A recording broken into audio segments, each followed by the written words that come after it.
नमस्कार दोस्तों, स्वागत है आप सभी का हमारे इस YouTube चैनल पंडिताइन चाची में। तो दोस्तों, आज हम आपके लिए लेकर आए हैं सफला एकादशी व्रत कथा। चंपावती नगरी में राजा महिस्मत के 5 पुत्र थे, जिनमें से एक लुम्भक जो कि बड़ा बेटा था, बहुत ही चरित्रहीन, पापी और निंदक था, जिसे उसके भाइयों ने राज्य से बाहर निकाल दिया था। वन में रहते हुए लुम्भक रात्रि में नगरवासियों को परेशान करता था और निर्दोष पशु पक्षियों का भक्षण करता था। एक बार की बात है, पौष माह की 10वीं तिथि को कड़ाके की ठंड और भूख से व्याकुल होकर वो बेहोश हो गया और एकादशी की दोपहर तक मूर्छित पड़ा रहा। दोपहर में होश आने पर वह भूखा ही इधर उधर भटकने लगा और कुछ गिरे हुए फल उठाकर पीपल के वृक्ष के नीचे लाया, जहां भगवान विष्णु की प्रतिमा थी।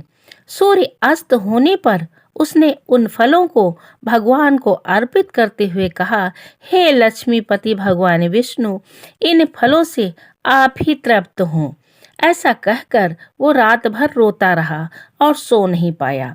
और दोस्तों, इस प्रकार अनजाने में ही लुम्भक का एकादशी व्रत और रात्रि जागरण हो गया, जिससे भगवान हरि अत्यंत प्रसन्न हुए और उसके सभी पाप नष्ट हो गए। सुबह एक दिव्य रथ आया और आकाशवाणी हुई, हे युवराज, भगवान नारायण की कृपा से तुम्हारे सभी पाप नष्ट हो गए हैं। अब तुम अपने पिता के पास जाकर राज्य प्राप्त करो। उसके बाद लुम्भक प्रसन्न होकर अपने पिता के पास गया और पूरी कथा सुनाई, जिसके बाद पिता ने उसे पूरा राज्य सौंप दिया और स्वयं वन चले गए। लुम्भक धर्मपरायण होकर राज्य करने लगा। उसे उत्तम पुत्र मनोज्ञ की प्राप्ति हुई और वृद्धावस्था में वह भी राज्य को पुत्र को सौंपकर भगवान के भजन के लिए वन में चला गया और अंत में वैकुंठ प्राप्त किया। तो दोस्तों, इस व्रत को करने से सभी पाप नष्ट हो जाते हैं और अंत में मुक्ति मिलती है। इसके महात्म को पढ़ने या सुनने से अश्वमेघ या राजसूय यज्ञ के समान फल प्राप्त होता है।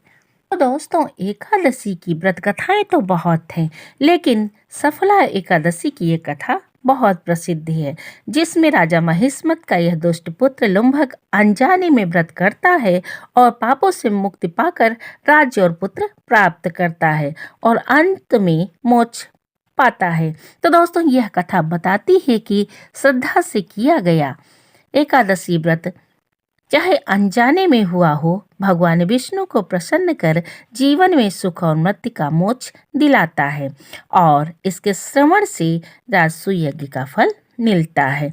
तो दोस्तों, कैसी लगी कथा? अगर पसंद आई हो तो हमारे चैनल पंडिताइन चाची को लाइक, शेयर, सब्सक्राइब करना ना भूलें। बोलो भगवान विष्णु की जय हो। ऐसे ही भगवान विष्णु की अन्य कथाएं सुनने के लिए स्क्रीन पर दिए गए बॉक्स को टच करें।